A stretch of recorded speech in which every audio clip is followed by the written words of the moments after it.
America വിജയിച്ചു എന്ന് ഇപ്പോൾ ഉടനടി പ്രഖ്യാപിക്കണം. റിപ്പബ്ലിക്കൻസിൻ്റെ കാര്യമാണ് ഞാൻ പറയുന്നത്. അവരുടെ ഭാഗത്ത് നിന്ന് വരുന്ന അവരുടെ പൊളിറ്റിക്കൽ സ്ട്രാറ്റജിസ്റ്റ് ആയിട്ടുള്ള ആളുകളൊക്കെ അഡോൾഫോ ഫ്രാങ്കോ എന്നൊക്കെ പറഞ്ഞ ആളുകളൊക്കെ എഴുതുന്ന സാധനങ്ങളാണ്. ഇപ്പം തന്നെ പ്രഖ്യാപിക്കണം. കാരണം ഇതൊരു നീണ്ടു നിൽക്കുന്ന, ഒരു മാസങ്ങളോളം നീണ്ടു നിൽക്കുന്ന ഒരു യുദ്ധമായിട്ട്, ഒരു കൺവെൻഷണൽ യുദ്ധത്തിൻ്റെ സ്വഭാവത്തിൽ ചെയ്യാൻ ഉദ്ദേശിച്ചതല്ല ഈ യുദ്ധം. സ്ട്രൈക്ക് എന്താ പറയുക, വളരെ പെട്ടെന്ന് സ്ട്രൈക്ക് നടത്തുക, വളരെ പെട്ടെന്ന് സംഗതി അച്ചീവ് ചെയ്യുക, അവസാനിപ്പിക്കുക.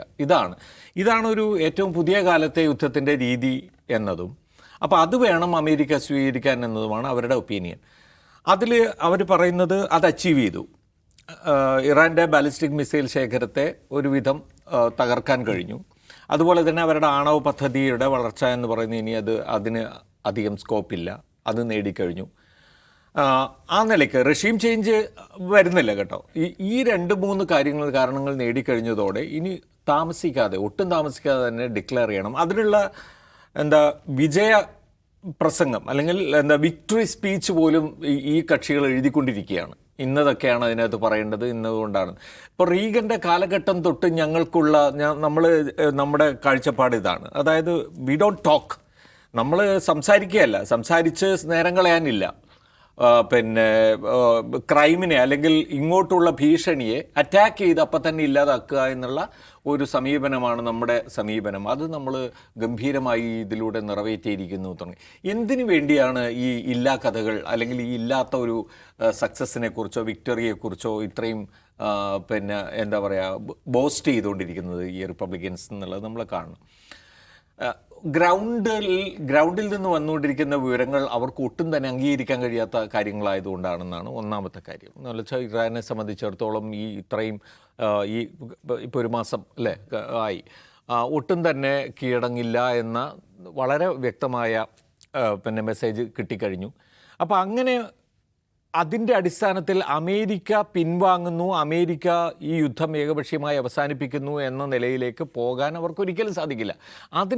അതിന് അവരുടെ അഭിമാനത്തെ എപ്പോഴും സംരക്ഷിക്കുന്ന ഒരു കാരണമുണ്ടാക്കി ഇത് അവസാനിപ്പിക്കുക എന്നുള്ളതല്ലാതെ മുന്നോട്ട് പോകാൻ അവർക്ക് കഴിയില്ല എന്ന കാര്യത്തിൽ ഇതെല്ലാം തന്നെ അവരെ ബോധ്യപ്പെടുത്തിയിട്ടുണ്ട്. ഇപ്പോഴത്തെ ഈ സാഹചര്യങ്ങളെല്ലാം തന്നെ അമേരിക്കയെ ബോധ്യപ്പെടുത്തിയിട്ടുണ്ട്, ട്രംപിനെ ബോധ്യപ്പെടുത്തിയിട്ടുണ്ട് എന്ന് തന്നെയാണ് നമ്മൾ മനസ്സിലാക്കേണ്ടത്. അത്രയ്ക്ക് ദയനീയമായ രീതിയിലുള്ള പരിഹാസമാണ് ശരിക്കും ഇറാനിൽ നിന്ന് അവർ കേട്ടുകൊണ്ടിരിക്കുന്നത്. അമേരിക്കയോട് തന്നെയായിരിക്കും ചർച്ച നടത്തിക്കൊണ്ടിരിക്കുന്നത്, ഞങ്ങളോടല്ല എന്ന് പറയാൻ അവർക്ക് കഴിയുന്നു എന്നുള്ളതാണ്. അപ്പോൾ അതുകൊണ്ട് തന്നെ ഈ പറയുന്ന സാഹചര്യത്തിൽ ഡൊണാൾഡ് ട്രംപ് ഇപ്പോൾ ഈ പറയുന്ന പല തരത്തിലുള്ള പ്രസ്താവനകൾ നടത്തുന്നതിൽ നമുക്ക് അത്ഭുതപ്പെടാനൊന്നുമില്ല.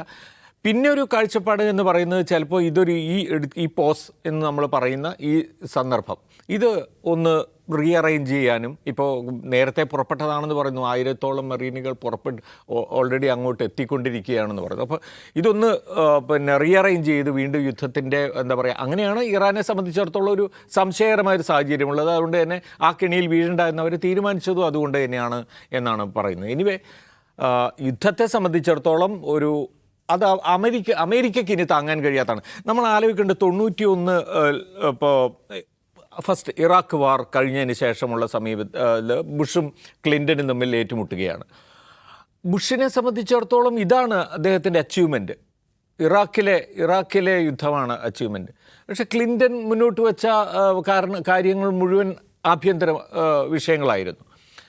ക്ലിൻ്റനെ സംബന്ധിച്ചിടത്തോളമാണ് വിജയമുണ്ടായത്. അപ്പോൾ ആ ഒരു കാലഘട്ടത്തെ ഓർമ്മിപ്പിക്കുന്നുണ്ട്. ഇവരെ റിപ്പബ്ലിക്കൻസും ഡെമോക്രാറ്റ്സും തമ്മിലുള്ള ഈ ഒരു തിരഞ്ഞെടുപ്പ് രംഗത്ത് ഏത് വിഷയം കടന്നു വരുന്നു എന്നുള്ളത് നോക്കിക്കഴിഞ്ഞാൽ അമേരിക്കയിൽ തന്നെ മറ്റു പല നിരീക്ഷകരും കാണുന്ന ഒരു കാര്യമാണ്. ഇതെല്ലാം പറയുകയും ഇതെല്ലാം വലിയ നേട്ടമായിട്ട് അംഗീകരിക്കുകയും ചെയ്യുമെങ്കിലും അന്തിമമായി അത് ഒരു വോട്ടിങ്ങിൽ എത്തുന്ന സമയത്ത് അവരുടെ ആഭ്യന്തര പ്രശ്നം ആ നിലയ്ക്ക് ഒരുപക്ഷെ വരാവുന്നത് അമേരിക്കയിൽ ഈ ഓയിൽ പ്രൈസസ് അമേരിക്കയും ബാധിക്കുന്ന ഒരു സാഹചര്യം വന്നു കഴിഞ്ഞാൽ ഉണ്ടാകാവുന്ന തിരിച്ചടി ആയിരിക്കും എന്നുള്ളതാണ്.